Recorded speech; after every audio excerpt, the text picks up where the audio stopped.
नमस्कार दोस्तों। भाषा व्याकरण और लिपि के इस बिंदु में आपका स्वागत है। मैं राकेश कुमार अपने चैनल आधुनिक हिंदी पर आपका स्वागत करता हूं।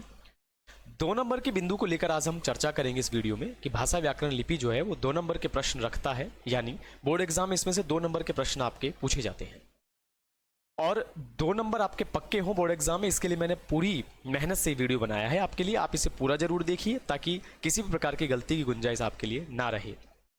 भाषा व्याकरण लिपि क्या है, किस तरह से इसमें से प्रश्न बनते हैं, पिछली क्लासेस में यानी पिछले जो बोर्ड एग्जाम्स हुए हैं आपके, उनमें किस तरह के प्रश्न इसमें से पूछे गए और आने वाले समय में किस तरह के प्रश्न पूछे जाने की गुंजाइश है, उन दोनों ही बातों को आधार बनाकर मैंने आपके लिए वीडियो बनाया है। तो इसे पूरा जरूर देखकर जाइए और यदि आप नए हैं मेरे इस चैनल पर, आप इसे सब्सक्राइब जरूर कर लें ताकि आने वाले जो वीडियोज आपके रहेंगे हिंदी विषय के लिए, उन सब के बारे में आप जानकारी रख सकें या फिर उनको देखकर आप लाभ उठा सकें। तो आइए बिना देरी किए शुरू करते हैं। सबसे पहले हम बात करते हैं भाषा व्याकरण लिपि की। जो है छोटी परिभाषा मैंने एक बनाई है ताकि भाषा व्याकरण लिपि में जो मूल अंतर है उसको आप समझ सकें। जैसे भाषा के बारे में हम जानेंगे कि भाषा क्या है। भाषा विचारों की अभिव्यक्ति का माध्यम है, यानी आप अपने मन के विचार हैं, मान लीजिए कोई भी बात आप किसी व्यक्ति को कहना चाहते हैं, अपने दोस्त को कहना चाहते हैं, अपने भाई को कहना चाहते हैं, घर के सदस्यों को कहना चाहते हैं, तो आप जो भी बात बोलेंगे उसमें एक चीज होगी और वह होंगे आपके विचार। और उन विचारों को आप जिस माध्यम से अभिव्यक्त कर रहे हैं, क्योंकि भाषा के बिना तो हम अपने विचार अभिव्यक्त कर ही नहीं सकते हैं, तो जो विचार आपके हैं और उनको जो आप जिस सहारे से बाहर निकाल रहे हैं, दूसरों तक पहुंचा रहे हैं, वो भाषा है। फिर व्याकरण क्या है?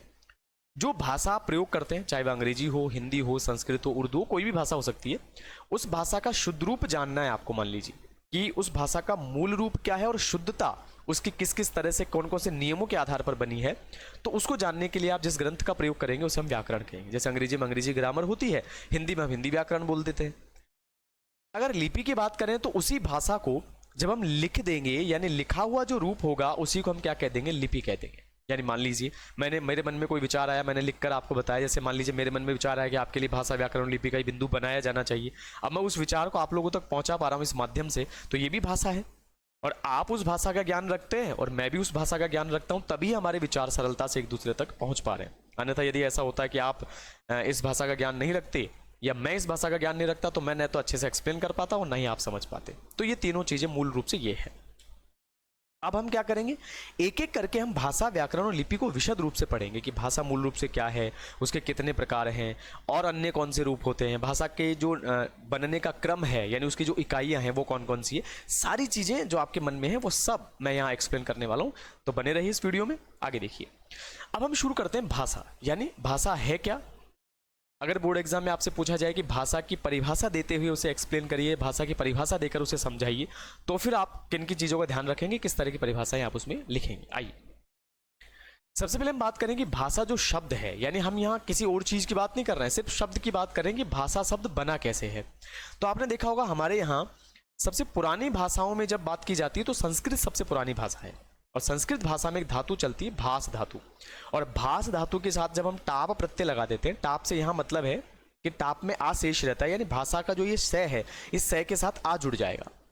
और भास के साथ जब हम आ प्रत्यय लगाएंगे यानी कि टाप प्रत्यय जोड़ेंगे तो फिर शब्द बनेगा भाषा। तो हम ये कह सकते हैं कि भाषा शब्द संस्कृत के भास धातु के साथ आ प्रत्यय जुड़ने से बनी है। जिसका अर्थ क्या होता है? जिसका अर्थ होता है कहना, बोलना, उच्चारण करना। यानी कोई बात अगर आप कह रहे हैं, बोल रहे हैं, उच्चारण कर रहे हैं, तो वो भाषा है। अब इसके आगे हम ये देखें कि ये तो हो गया भाषा का एक रूप। भाषा की अन्य परिभाषाएं क्या है? जैसे आप मेरी स्क्रीन पर देख पा रहे होंगे पीछे कि स्वीट नाम के एक बहुत बड़े मतलब वैयाकरण हुए हैं, जिन्होंने व्याकरण की जानकारी जिनके पास थी और जिन्होंने बहुत सारी चीजें अपने विचारों से अभिव्यक्त भी की है। तो वे कहते हैं ध्वन्यात्मक शब्दों द्वारा विचारों का प्रकटीकरण ही भाषा है। यानी आपके मन में कोई विचार आ रहा है, अब आप उस विचार को दूसरों तक पहुंचाना चाहते हैं। जैसा कि मैंने शुरू में भी वही बात कही, वही बात स्वीट भी कह रहे हैं। भाई बहुत सारी बातें ऐसी होती है जो हम भी कह देते हैं, लेकिन उसी बात को अगर कोई महान व्यक्ति कह देता है तो वो बात बहुत बड़ी हो जाती है। तो वही वैसी ही बात है, कहने को बात वही है कि मन के विचारों का अभिव्यक्ति है, प्रकटीकरण भी अभिव्यक्ति है।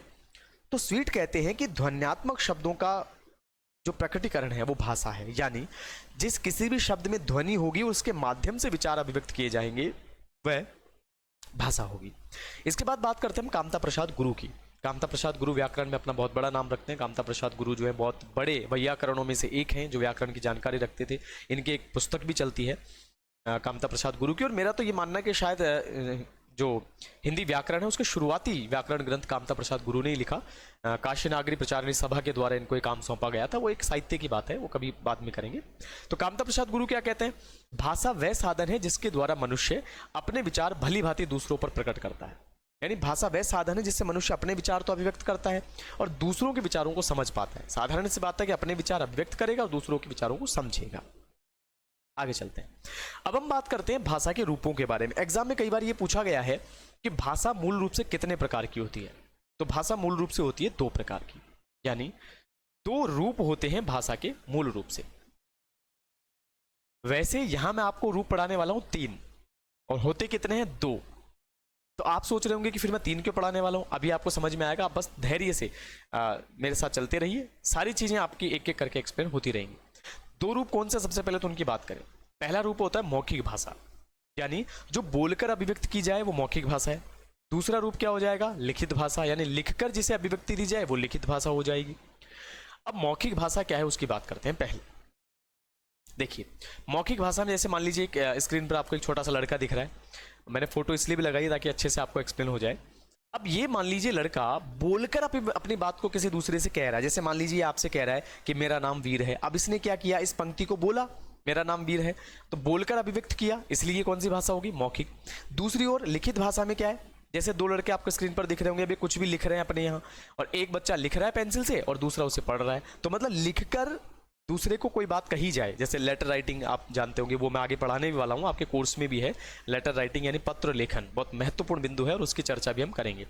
अच्छा, बीच में मैं एक छोटी सी जोड़ना चाहूँगा कि यदि इस बिंदु के बाद आप कोई अन्य बिंदु चाहते हैं कि आधुनिक हिंदी पर आपको उसे पढ़ाया जाए या मैं उसे एक्सप्लेन करूं, जिस तरह से हम अभी भाषा व्याकरण और लिपि पढ़ रहे हैं, तो आप कमेंट करके मुझे जरूर बताएं कि कौन से बिंदु पर आप अगला वीडियो चाहते हैं। आइए, तो 2 बच्चे क्या कर रहे हैं? लिखित भाषा में लिखकर अपने मन की बातों को अभिव्यक्त कर रहे हैं, तो ये लिखित भाषा हो गई।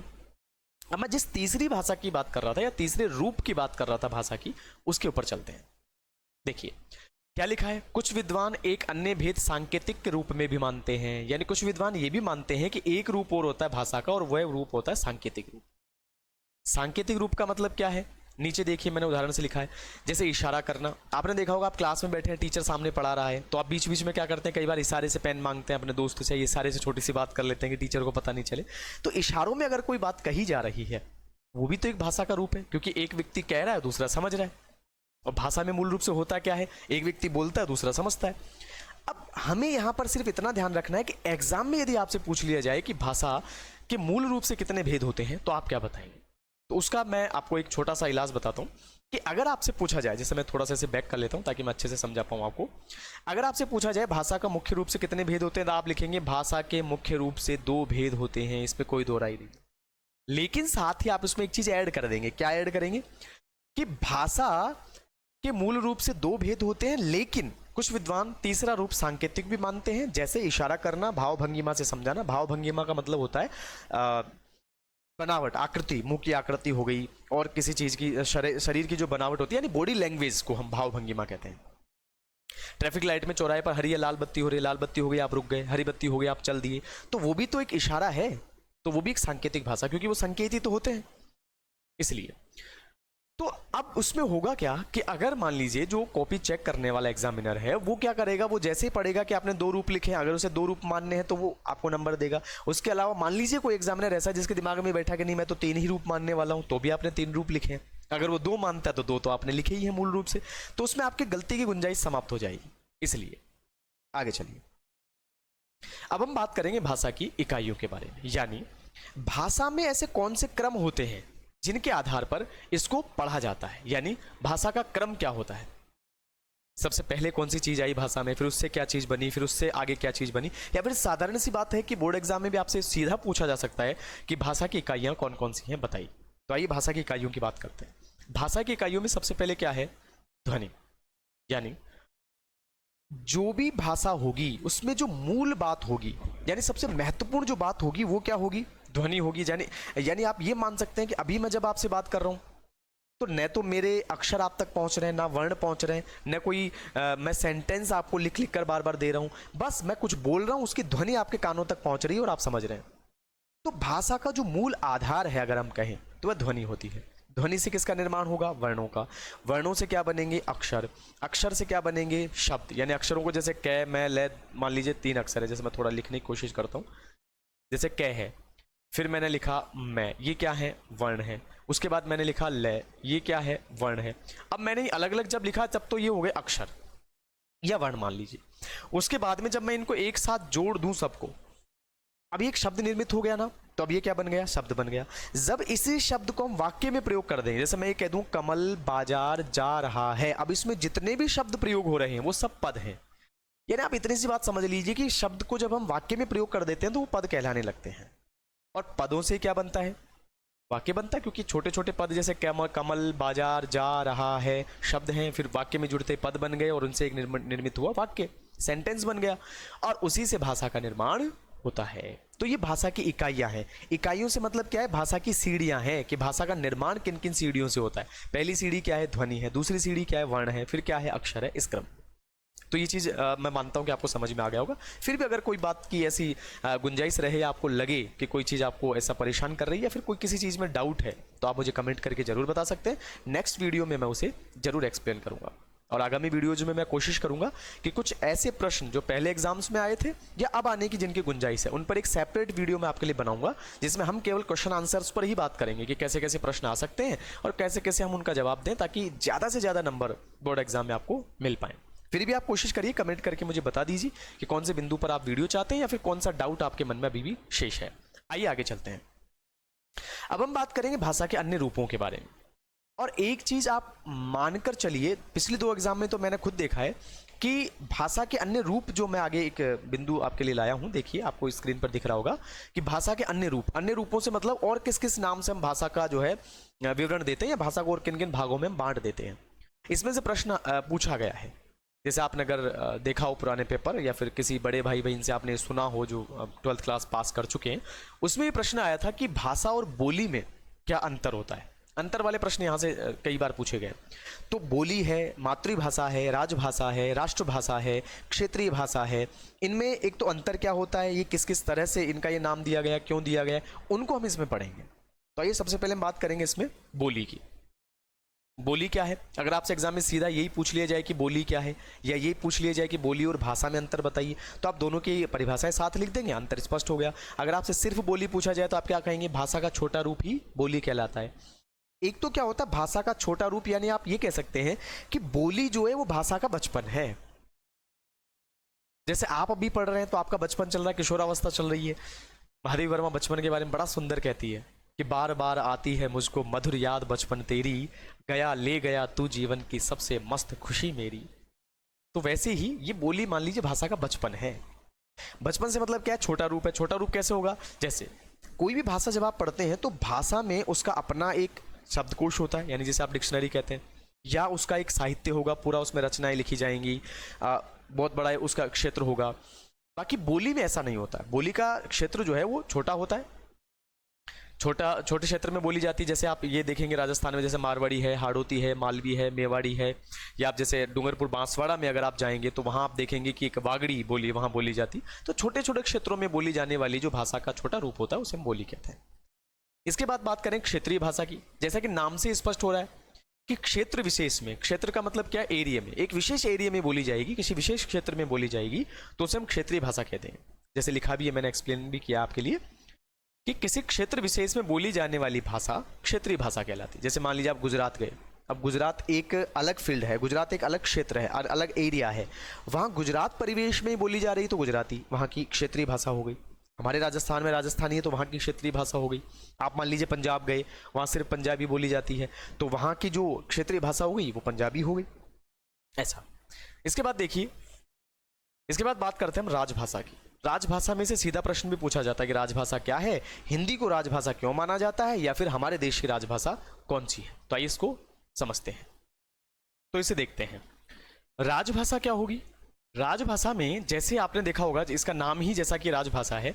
राजभाषा से यह मतलब है कि हमारी जो राजकीय प्रक्रिया होती है, यानी जो प्रशासनिक काम हमारे होते हैं, जैसे हमारे देश में बहुत सारे राजकीय काम हैं, राजकीय संस्थाएं हैं, वहाँ पर जो काम किए जाते हैं प्रशासन में, सचिवालय में, तो वो जो भाषा प्रयोग करते हैं उसको हम राजभाषा कहेंगे।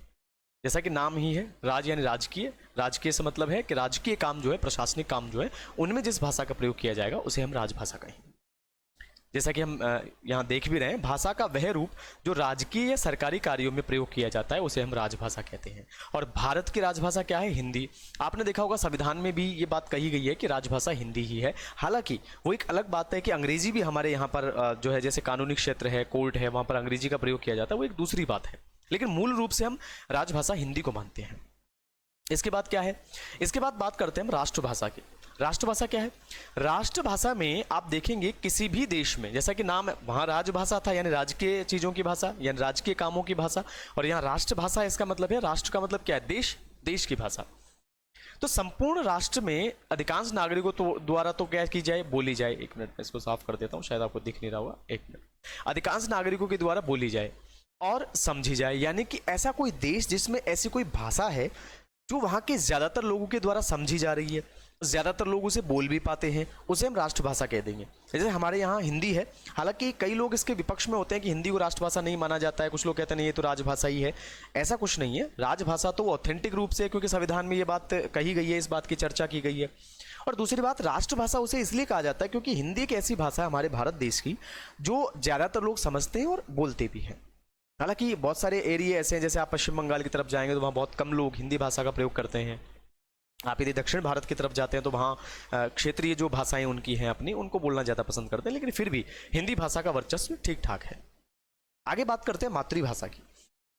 मातृभाषा, जैसा मातृ का मतलब क्या? माँ, सीधी सी बात है, आप समझ रहे हैं। तो माँ के द्वारा या तो माँ के द्वारा या परिवार के अन्य जो सदस्य हैं, हमारे पिताजी हैं, भाई हैं, बहन हैं, उनके द्वारा बचपन में जो सिखाई जाने वाली भाषा होती है, यानी बचपन में जो हमें बोलने के लिए प्रथम बार जो भाषा सिखाई जाती है, आपकी कोई अलग भाषा हो सकती है, मेरी अलग भाषा हो सकती है। जैसा कि मैं जयपुर से बिलोंग करता हूँ तो मेरी ढूंढाड़ी भाषा है।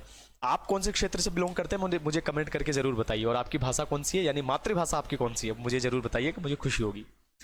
और तो माँ के द्वारा सिखाई जाने वाली भाषा को हम क्या कह देंगे? मातृभाषा कह देंगे।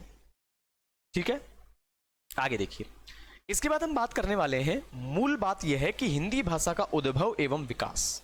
यानी अब तक तो आपने देखा कि राजभाषा क्या है, मातृभाषा क्या है, लेकिन हम ये देखेंगे कि हमारी जो मूल भाषा, चूंकि हम हिंदी की बात कर रहे हैं तो हिंदी भाषा से ही आपके प्रश्न बनेंगे एग्जाम में, और हमें सिर्फ अपने एग्जाम पर फोकस करके इस वीडियो को देखना है, एग्जाम वाली चीज़ों पर ज़्यादा फोकस करना है कि वहाँ कौन सी चीज़ें पूछी जाती है। तो इसमें से प्रश्न बनने की गुंजाइश बहुत है। जैसे ऊपर वाले बिंदु आपने पढ़े, उनमें से आपसे सीधा ही पूछा जा सकता है कि राजभाषा क्या है बताइए, मातृभाषा किसे कहते हैं, मातृभाषा और राष्ट्रभाषा में क्या अंतर है, बोली और भाषा में क्या अंतर है, मैं आपको बता ही चुका था पहले।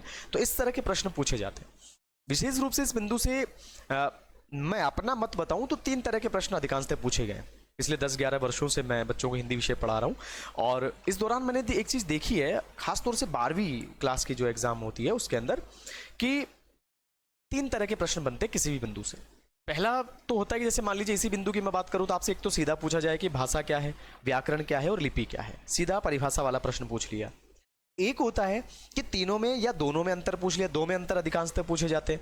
आपसे पूछ लेगा हिंदी भाषा में व्याकरण और भाषा में अंतर क्या है, या सीधा पूछ लेगा भाषा और व्याकरण में अंतर बताइए, इस तरह से। या फिर एक गुंजाइश ये रहती है कि कोई भी शब्द देकर आपसे पूछा जा सकता है। जैसे मान लीजिए हिंदी विषय का कोई शब्द दे दिया गया, हिंदी भाषा की बात कर रहा हूँ, और आपसे पूछ लिया जाए कौन सी लिपि में लिखा गया है बताइए, तो आपको फिर अगर उसको पहचानना है। और अधिकांशतः हिंदी जो है वो देवनागरी में लिखी जाती है, तो चूंकि देवनागरी ही उसकी मूल लिपि है तो देवनागरी ही उसकी लिपि मानी जाएगी। मतलब मैं आपको उदाहरण से समझा रहा हूँ कि कैसे प्रश्न बनने की गुंजाइश है। आइए आगे चलते हैं। हिंदी भाषा का उद्भव एवं विकास क्या है। सबसे पहले बात करें कि उद्भव से मतलब होता है उत्पन्न होना, पैदा होना, निकलना, बनना। कि हिंदी भाषा बनी कहाँ से है और धीरे धीरे कौन से विकास क्रम को पार करते हुए वो आज के मूल रूप में पहुंची है। आपको पता है कोई भी चीज़ जो है धीरे धीरे करके ही आगे पहुंचती है। जैसे हम अपनी बात करें, ह्यूमन सेंस की हम बात करें, जैसे मान लीजिए जो मानव होते हैं उनकी हम बात करें, तो आप पाएंगे कि मानव जो है पहले कहा गया कि साहब वो किसी जानवर की शक्ल में था, बंदर की शक्ल में था, जैसा कि आप पढ़ते हैं, लोग कहते भी हैं, और उसके बाद धीरे धीरे हम आज के स्वरूप में पहुंचे हैं। तो वैसे ही भाषा का भी अपना एक सफ़र है, और उस सफ़र को तय करके वो यहाँ तक पहुंची है। तो उस सफ़र की बात करेंगे। सबसे पहले बात करें, देव भाषा संस्कृत से ही सभी भाषाओं का उद्भव हुआ है। ये जो संस्कृत हमारे प्राचीन काल की, वैदिक काल की भाषा रही है, उसी से सब भाषाएं बनी है लगभग। तो फिर हमारी हिंदी भाषा भी उसी से बनी है। लेकिन हिंदी भाषा बनने तक कौन कौन सी भाषाओं ने उसकी सहायता की, उसकी बात हम इसमें करेंगे। और हिंदी भाषा भी संस्कृत से ही प्रचलन में आई है। जैसे सबसे पहले बात करें संस्कृत की, यानी मूल रूप से जो भाषा थी हमारे यहां मन के विचारों का व्यक्त करने की, वो थी संस्कृत। संस्कृत के दो जो है स्वरूप थे, यानी कि जो संस्कृत थी वो दो रूपों में प्रचलन में थी। रूप कौन कौन से थे? पहला रूप तो था वैदिक संस्कृत। वैदिक संस्कृत का मतलब है जिसमें हमारे वेद लिखे गए, यानी हमारे जो संस्कृत के ग्रंथ पुराने जितने भी आप देखते हैं, पढ़ते हैं या उनके बारे में सुनते हैं, वो सारे वैदिक संस्कृत में लिखे गए हैं। उसके बाद में क्या था कि वैदिक काल के समय जब वैदिक ग्रंथ लिखे जा रहे थे तो लोगों की आपस की जो भाषा थी वो थी लौकिक संस्कृत। यानी आज की हम बात करें तो आप एक चीज हमेशा नोटिस करेंगे, कोई भी भाषा जब आप बोलते हैं तो बोलने का स्वरूप थोड़ा सा उसका अलग होता है, और जब आप उसे पढ़ते हैं तो पढ़ने वाला स्वरूप थोड़ा सा शुद्ध ज्यादा होता है। वैसे ही वैदिक काल में जो ग्रंथ लिखे गए, वेद लिखे गए, वैदिक ग्रंथ अन्य और लिखे गए, उपनिषद आदि, वो वैदिक संस्कृत में लिखे गए। और उसके अलावा एक स्वरूप कौन सा था? लौकिक संस्कृत। अब लौकिक संस्कृत से बनी पाली भाषा, बौद्ध ग्रंथ जितने भी हैं लगभग वो पाली में है। पाली के बाद एक चीज प्रचलन में आई जिसे हमने प्राकृत भाषा कह दिया। आप जैन ग्रंथ अगर पढ़ेंगी तो आप पाएंगे कि उसमें प्राकृत भाषा का बड़ा प्रयोग आपको मिलेगा। उसके बाद में आई अपभ्रंश। हिंदी साहित्य में हिंदी भाषा के उद्भव की जब बात की जाती है तो ये कहा जाता है कि अपभ्रंश काल आया, और अपभ्रंश में शौर सैन्य अपभ्रंश हुआ। 7 प्रकार के और अन्य अपभ्रंश माने जाते हैं, मतलब मूल रूप से 7 अपभ्रंश माने जाते हैं हिंदी में। उनमें से एक शौर सैन्य अपभ्रंश था, और शौर सैन्य इसको इसलिए कहते हैं क्योंकि ये सूरसेन एक जनपद था जहां कौरव रहा करते थे, पांडव रहा करते थे। आपने महाभारत के बारे में जरूर सुना होगा। तो वो जो क्षेत्र था वहां पर अपभ्रंश हुआ प्राकृत भाषा में, और उस अपभ्रंश से एक भाषा निकली जिसे हम कहते हैं खड़ी बोली, जिसे कौरवी भी कहा जाता है। मैं आपके आगे आपको समझाऊंगा इस बारे में। और खड़ी बोली ही हमारी वर्तमान हिंदी भाषा कहलाई। तो देखिए कितना बड़ा एक लंबा क्रम रहा। सबसे पहले संस्कृत थी, फिर वैदिक संस्कृत, फिर लौकिक संस्कृत आई, फिर वो पाली में बदल गई, फिर प्राकृत में बदली, उसके बाद अपभ्रंश आया, अपभ्रंश के बाद खड़ी बोली आई। इस तरह से पूरा एक क्रम रहा। तो हमने इसमें देखा कि हिंदी भाषा कैसे प्रचलन में आई, कहां से आई, ये इसका पूरा एक क्रम रहा है। और एग्जाम में इसमें से जरूर पूछा जाता है कई बार कि भाई लौकिक संस्कृत के बाद खड़ी बोली तक बनने का क्रम आप बताइए। तो ये पूरा क्रम आप बता सकते हैं, या सीधा आपसे पूछा जा सकता है कि हिंदी भाषा का उद्भव मूल रूप से कौन सी भाषा से हुआ है, तो संस्कृत भाषा से हुआ है, ये आप बता सकते हैं। आइए इसके आगे चलते हैं और आगे हम बात करते हैं हम कि हिंदी भाषा का मूल स्वरूप सामने आने के बाद कौन कौन सी ऐसी भाषाएं और रहीं उसके सहायता के लिए जो उसको आगे बढ़ाती है। और उससे पहले हम जानेंगे कि हिंदी का नाम, आज जो हिंदी है वो नाम पड़ा कैसे, यानी हिंदी भाषा का नामकरण कैसे हुआ, उसकी हम बात करते हैं। हिंदी भाषा के नामकरण से मेरा सेंस है कि हिंदी जो हम बोलते हैं भाषा को, हमारी भाषा जो हिंदी है, उसको हिंदी नाम दिया कैसे गया, उसका क्रम क्या रहा। देखिए सबसे पहली बात तो ये कि हिंदी हिंदी भाषा का शब्द नहीं है। देखिए कितनी ताज्जुब की बात है कि हिंदी जो हम बोलते हैं, सुनते हैं, पढ़ते हैं, वो हिंदी शब्द फारसी भाषा का शब्द है। अगर आपसे एग्जाम में छोटे प्रश्नों में, जो कि अधिकांशतः पूछ लेते हैं एबेसेदे में, या फिर जो रिक्त स्थान वाले प्रश्न आपके एग्जाम में आते हैं, उसमें पूछ लिया जाता है कि हिंदी भाषा कौन सी भाषा का शब्द है, तो आप बताएंगे हिंदी भाषा फारसी भाषा का शब्द है। और हिंदी नाम उसका कैसे पड़ा, आइए देखते हैं। प्राचीन काल में अनेक जातियां भारत आती रही, जैसा कि आपने हिस्ट्री में और बाकी विषयों में जरूर पढ़ा होगा कि भारत एक ऐसा केंद्र रहा शुरुआत से ही जहां पर बाहर से जो बाहरी लोग थे, जैसे डच हैं, मंगोल हैं और मुगल हैं, अंग्रेज हैं, उनका आक्रमण हमेशा से होता रहा और बहुत सारी जातियां यहाँ आती रहीं, जाती रहीं। उन्हीं में फारस एक जगह है और वहाँ से आने वाले जो लोग थे वो यहाँ व्यापार के लिए आते थे और उन्होंने सबसे पहले इस भाषा को हिंदी कहा। क्यों कहा?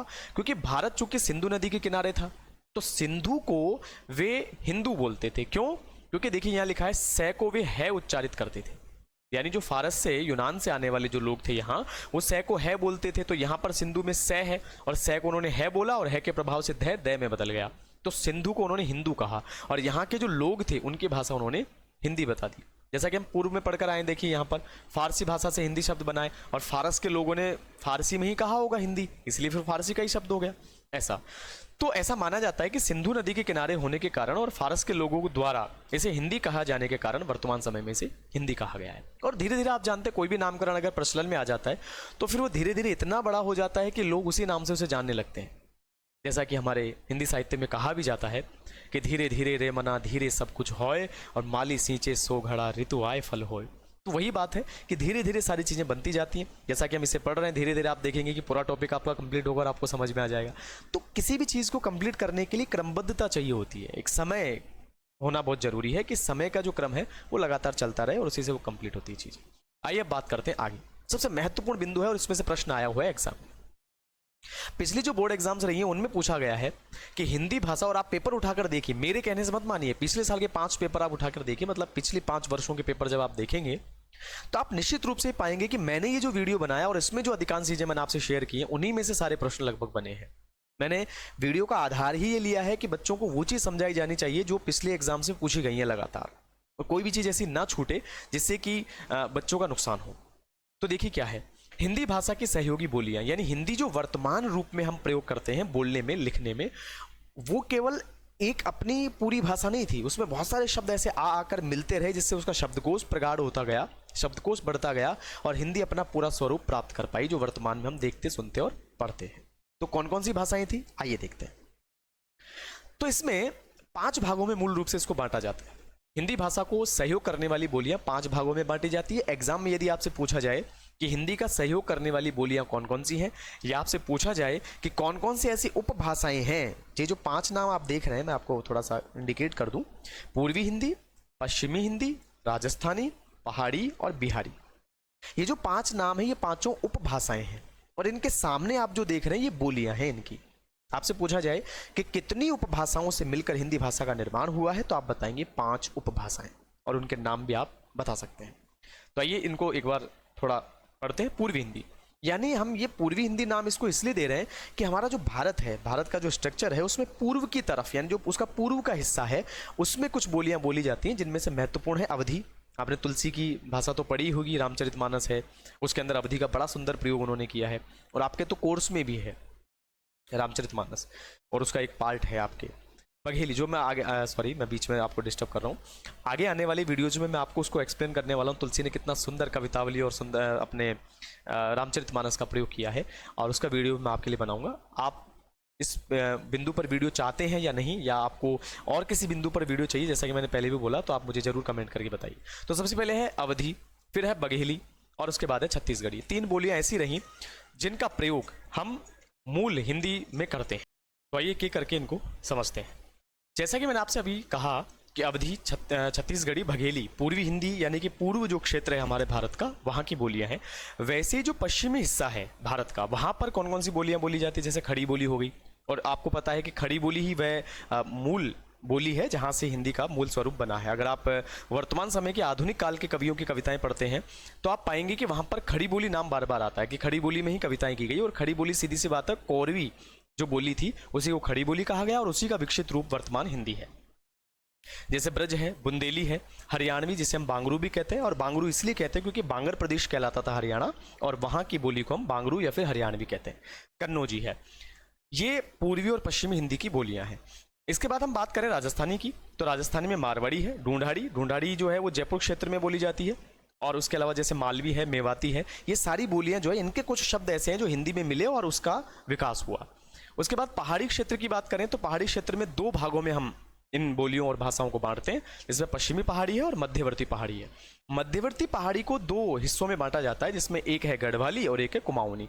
और अगर आपने हिस्ट्री विषय कभी पढ़ा है या इतिहास की थोड़ी सी ये जानकारी आप रखते हैं तो आपने देखा होगा कि अपना जो हिमालयी क्षेत्र है वहाँ पर कुमाऊँ नाम से हिमालय एक है, कुमाऊँ हिमालय या कुमाऊनी क्षेत्र है, तो वहाँ पर ये बोली जाती है इसलिए कुमाऊनी से कहा गया। आप मोटा मोटा केवल इतना याद रखें कि पूर्वी हिंदी, पश्चिमी हिंदी, राजस्थानी और पहाड़ी और बिहारी 5 उपभाषाएं हैं और इनके सामने जो बोलियां लिखी हैं ये इनकी बोलियां हैं। आप इसे याद कर लें, इसमें से प्रश्न आया हुआ है इसलिए मैं आपको जोर देकर ये बात कह रहा हूं।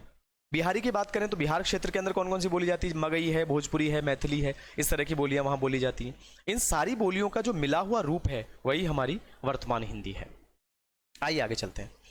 इसके बाद हम बात करेंगे, अब भाषा का बिंदु हमारा कंप्लीट हो गया और उसके बाद हम बात करेंगे अब व्याकरण की, कि व्याकरण, अच्छा एक चीज मैं आपको यहाँ बताता चलूं कि व्याकरण, हिंदी का जो व्याकरण है बहुत विशद है। अगर हम हिंदी व्याकरण की बात करें तो कम से कम मुझे 5 से 6 वीडियो तो बनाने पड़ेंगे पूरी व्याकरण के लिए, कम से कम मैंने बताया, और उनमें टाइम लिमिट की बात करें तो कम से कम 2 से 3 घंटे का एक वीडियो हो जाएगा अगर मैं बहुत स्पीड से भी आपको एक्सप्लेन करूंगा तो व्याकरण आपसे इतना नहीं पूछा जाएगा कि संधि क्या है, समास क्या है, उपसर्ग प्रत्यय बताइए, ये शब्द, विलोम शब्द, पर्याय, नहीं। आपसे केवल इतना पूछा जाएगा इस बिंदु में कि व्याकरण क्या है, व्याकरण की परिभाषा ज़्यादा से ज़्यादा वो पूछ सकता है, या फिर ये पूछ सकता है कि व्याकरण जो है उसको हम कितने भागों में मूल रूप से बांटते हैं, जैसा कि प्रश्न पिछली बार आया भी था, उसके बारे में मैं अभी एक्सप्लेन करूंगा आपके लिए, ठीक है। आइए देखिए, तो व्याकरण क्या है। व्याकरण की बात करें तो किसी भी, जैसा कि मैं आपको पहले ही बता चुका हूं, कोई भी भाषा हो उसका शुद्ध रूप आपको समझना है। तो शुद्ध रूप समझने के लिए जो नियम बनाए जाते हैं, आपने अंग्रेजी ग्रामर पढ़ा होगा, ग्रामर में बहुत सारे नियम चलते हैं, रूल चलते हैं, और उसी से हम ये देख पाते हैं कि कहाँ कौन सी वर्ब आएगी, कहाँ कौन सा सेंटेंस किस तरह से बनेगा, एडवर्ब कैसे लगाई जाएगी, नाउन क्या है, प्रोनाउन क्या है। वैसे ही हम व्याकरण में भी पढ़ते हैं, संज्ञा क्या है, सर्वनाम क्या है, क्रिया क्या है, किस तरह से जो है क्रिया विशेषणों का प्रयोग किया जाता है या किस तरह से विशेषणों का प्रयोग करते हैं, वो सारी चीज़ें। तो उनको समझने के लिए हमने जो संग्रह बना दिया है नियमों का, जो ग्रंथ बना दिया है, उसे हम व्याकरण कहते हैं। और ये बात आप पहले भी समझ चुके हैं, तो उसके लिए ज़्यादा बताने की आवश्यकता नहीं है। चलिए, जैसे अब व्याकरण कैसे, अब जरूरी नहीं है कि हिंदी में ही हिंदी व्याकरण होती है। मेरा कहने का सेंस ये है कि जरूरी नहीं व्याकरण सिर्फ हिंदी का ही होता है। आप अगर उर्दू पढ़ रहे हैं तो उसके अपने एक व्याकरण है, आप अंग्रेजी पढ़ रहे हैं तो उसका ग्रामर है, जैसा कि मैंने कहा। संस्कृत पढ़ रहे हैं तो उसमें बहुत सारे व्याकरण चलते हैं, जैसे लघु सिद्धांत कौमुदी, आपने नाम सुना होगा, बहुत सारी अन्य पुस्तकें होती हैं, मैं सिर्फ उदाहरण के लिए बता रहा हूँ। तो हिंदी में जैसे हिंदी व्याकरण हो गया, जैसे हम इंग्लिश की बात करें तो इंग्लिश ग्रामर हम पढ़ते हैं, वो भी एक व्याकरण है। तो इस तरह से व्याकरण होती है। उसके बाद यहां से जो बिंदु अब आपको दिख रहा है, व्याकरण के मूल तत्व या अंग, इसमें से बाकायदा प्रश्न पूछा गया है पिछले एग्जाम्स में कि व्याकरण के मूल तत्व या अंग कितने होते हैं और कितने प्रकार के होते हैं, उनका नाम क्या है। तो जाहिर सी बात है, पिछली क्लासेस में अगर प्रश्न पूछा गया है तो गुंजाइश तो अब भी है कि वो इसमें से थोड़ा सा प्रश्न का रवैया या थोड़ा सा उसका ढंग बदल दे। बाकी आपसे पूछ तो अभी भी सकता है। तो इसकी बात करते हैं। सीधा अगर आपसे व्याकरण के मूल तत्व या अंग पूछे जाएं तो आप 3 अंग बताएं। अगर आपसे ये सीधा संख्या पूछी जाए तो आप कहेंगे व्याकरण के मूल तत्व या अंग 3 होते हैं, वर्ण विचार, शब्द विचार, वाक्य विचार। जिनमें इससे ज्यादा वो पूछेगा नहीं आपसे, फिर भी मैंने थोड़ा सा और एक्सप्लेन किया है। वर्ण विचार में क्या क्या चीजें पढ़ते हैं, वर्ण विचार में हम वर्णों की जानकारी पढ़ते हैं, जिसमें हम स्वर को पढ़ते हैं, व्यंजन को पढ़ते हैं। मूल रूप से वर्णों को 2 ही भागों में बांटते हैं हिंदी में, स्वर और व्यंजन, तो उसको हम इसमें पढ़ते हैं। उसके बाद हम उच्चारण स्थानों की जानकारी इसमें लेते हैं। प्रयत्न पढ़ते हैं कि कौन कौन से प्रयत्न वर्णों के हैं। अगर आपने वर्ण पढ़े हैं तो आपने ये चीज़ तो देखी ही होगी। ज़्यादा जानकारी आपको इसमें अभिव्यक्त करनी नहीं है। अगर पूछ भी लिया जाए तो भी आपको इतना ही बताना है कि मूल रूप से 3 अंग होते हैं, वर्ण विचार, शब्द विचार और वाक्य विचार। शब्द विचार की बात करें तो इसमें हम पढ़ते हैं जैसे तत्सम, तद्भव, विदेशी शब्द, संधि, समास, उपसर्ग, जो 10वीं कक्षा में आप पिछली बार पढ़कर भी आए हैं। प्रत्यय है, विलोम है, पर्यायवाची, वो सारे शब्दों के अंतर्गत आते हैं।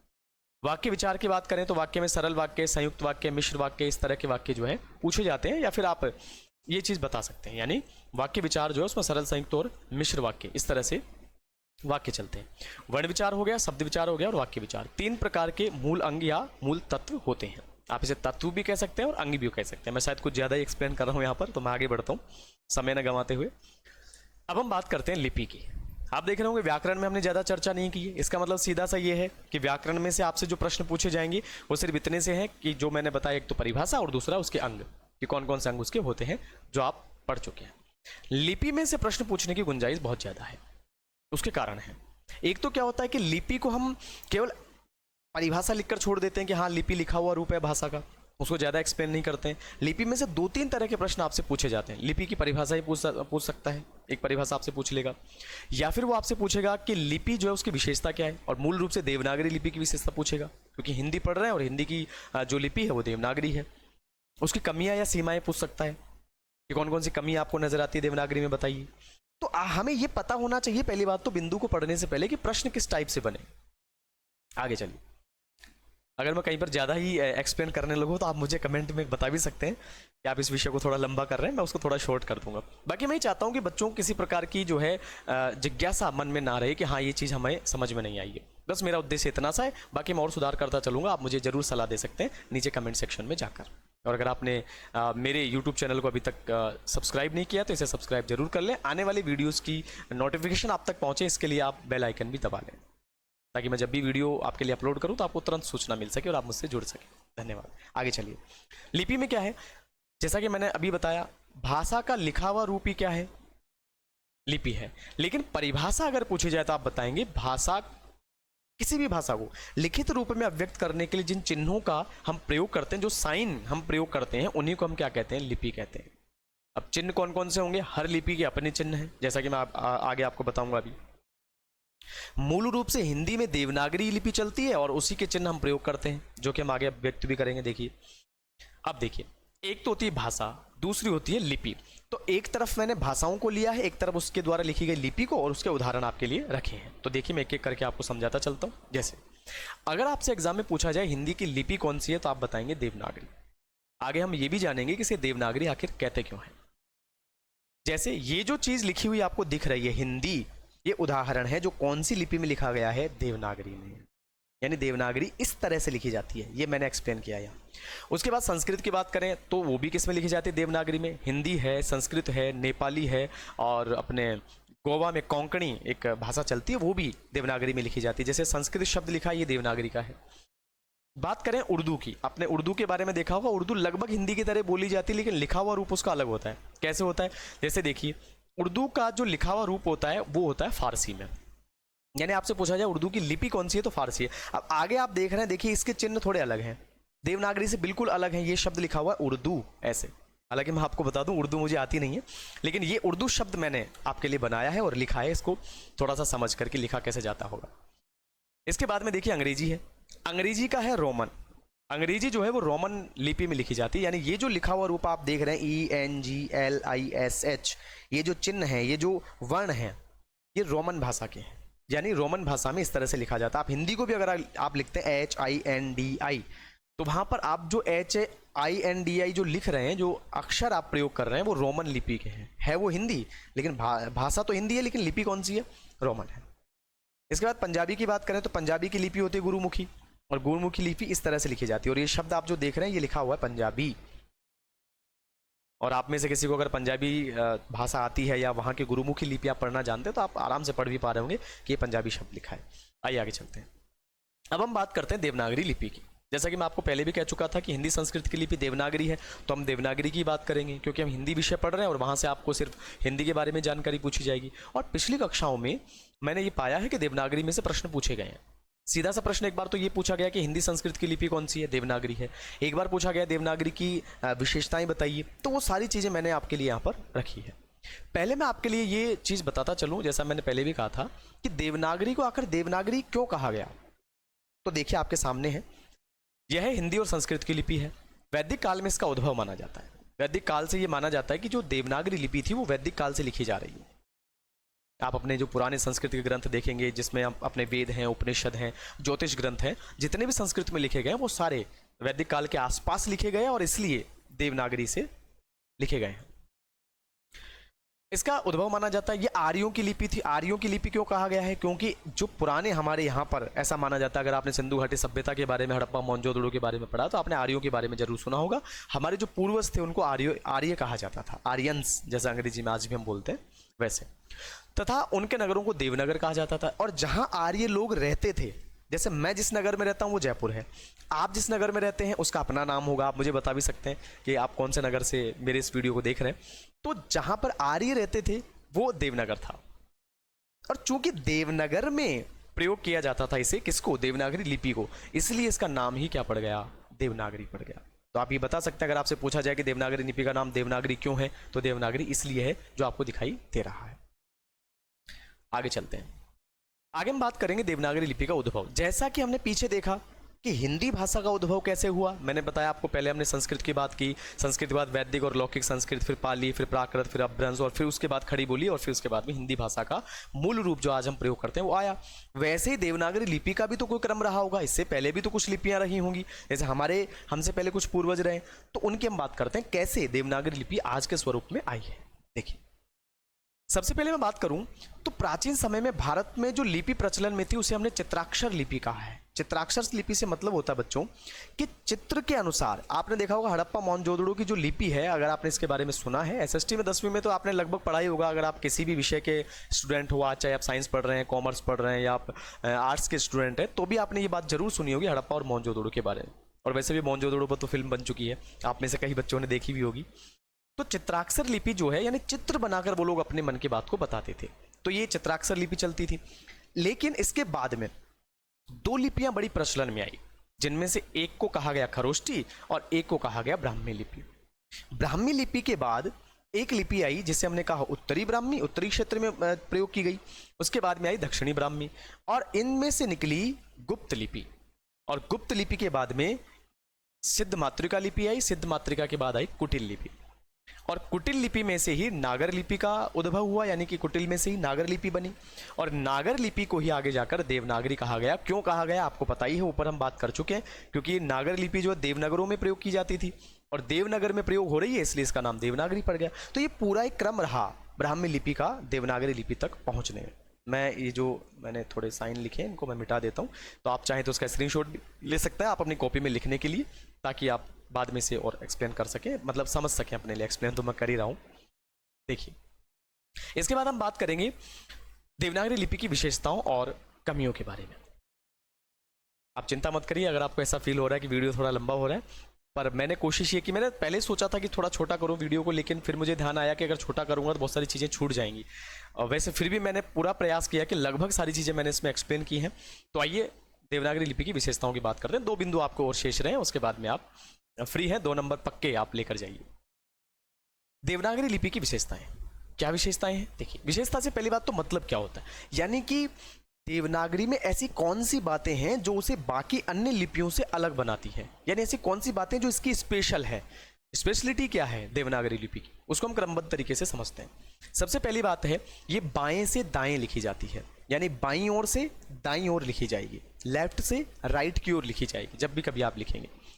दूसरा क्या होगा, वर्णों का रूप जैसा बोला जाता है वैसा ही लिखा जाता है। मैं अभी जो बोल रहा हूं, अगर मेरी बोली गई बातों को आप अपनी नोटबुक में लिखते हैं तो मैं जैसा बोलूंगा आप वैसा ही लिखेंगे।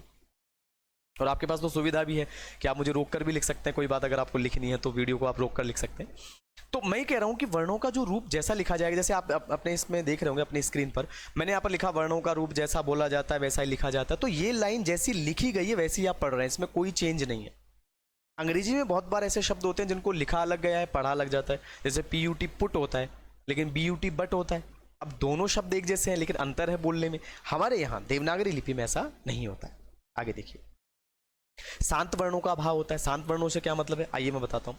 जैसे मैं थोड़ा सा कोशिश करता हूँ लिखने की, जैसे नॉलेज आप लिखते हैं KN से शुरू होता है, जबकि उसमें जो साउंड कर रहा है वर्ड वो तो केवल N ही है, के तो उसमें साउंड कर ही नहीं रहा है, फिर भी उसको लिखा गया है रोमन लिपि में। हमारे हिंदी में ऐसा कोई वर्ण नहीं होगा जिसको लिखा गया हो और बोला ना जाए। आप जितने भी स्क्रीन पर ये वर्ण देख रहे हैं उन सब में जिस किसी भी वर्ण को देखेंगे और पढ़ेंगे उसे पढ़ा भी जाएगा, बोला भी जाएगा। ऐसा कोई वर्ण नहीं लिखा जाएगा जो प्रयोग तो हो रहा है लिखने में लेकिन बोला नहीं जाए। जैसे आपने देखा होगा साइकोलॉजी, अब साइकोलॉजी में क्या होता है, P और S लिखा जाता है। शुरुआती दौर की मैं बात कर रहा हूँ, शुरू में जब स्पेलिंग हम लिखते हैं तो PS लिखा जा रहा है, जबकि पढ़ा क्या जा रहा है साइकोलॉजी, जबकि साइकोलॉजी ही पढ़ना है तो S से शुरू हो रहा है, P को हम क्यों लिख रहे हैं। हिंदी में ऐसा कुछ भी नहीं है, यानी जो देवनागरी लिपि होगी उसमें शांत वर्ण नहीं होंगे। शांत वर्ण मतलब साइलेंट वर्ड्स।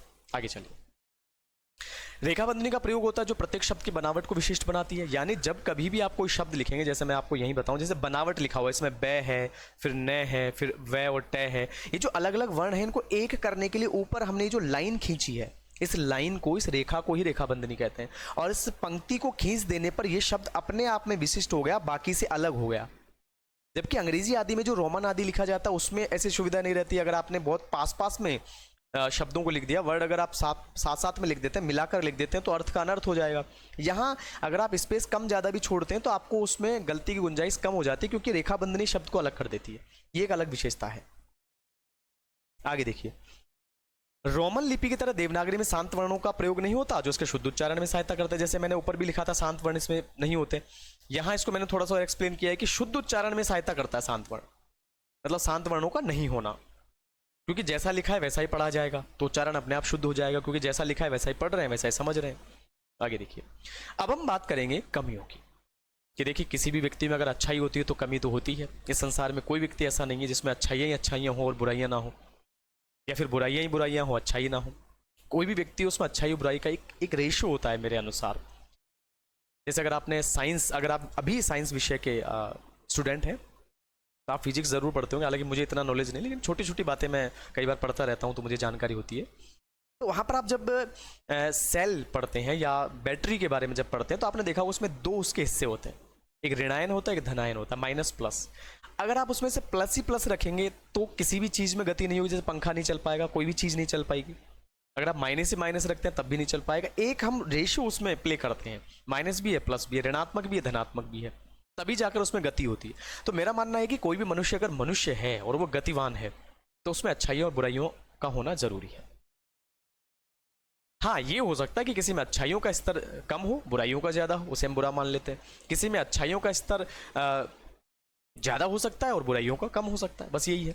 तो यहां भी यही है कि देवनागरी की अगर विशेषताएं हैं तो कमियां भी है, और क्या क्या कमियां हैं आइए बिना देरी के देखते हैं।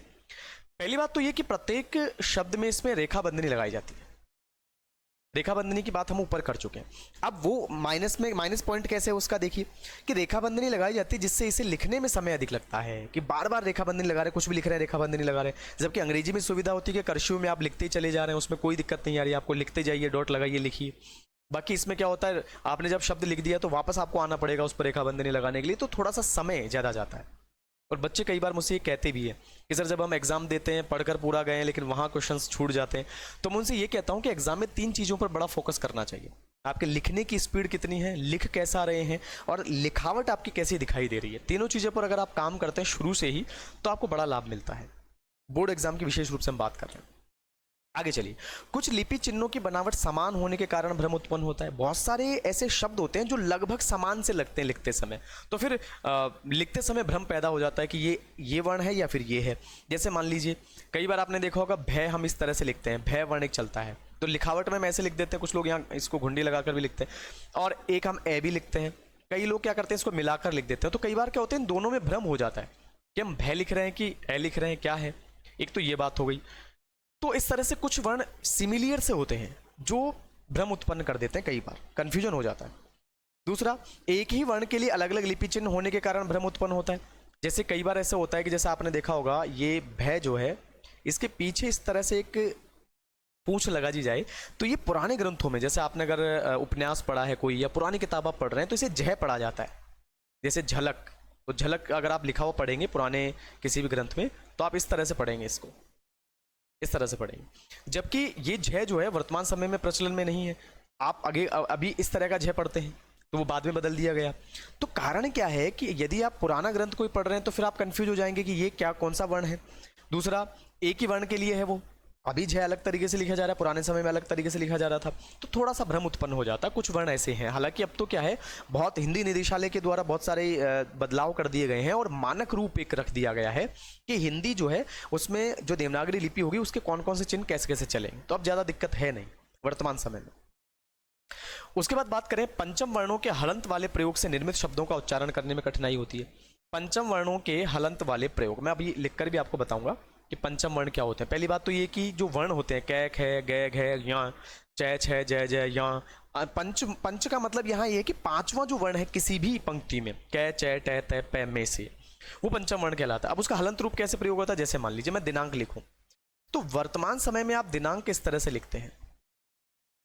माउस से लिख रहा हूं तो थोड़ा समय लग रहा है, आगे आने वाली वीडियोज में मैं कोशिश करूंगा कि एक राइटिंग पैड से मैं आपको समझाऊं। तो दिनांक में देखिए यहाँ आपने अनुसार लगा दिया, कोई दिक्कत नहीं। लेकिन अगर मैं इसका ये रूप लिखूं, जो कि आपने बहुत जगहों पर लिखा हुआ देखा भी होगा कि मैंने ये दिनांक में दी, तो ऐसे कैसे रह गया। अब हम क्या करते हैं, जो पंचम वर्ण है उसको ऐसे लिख देते हैं ये, और नीचे क्या करते हैं, कै लगा देते हैं इसके, इस तरह से।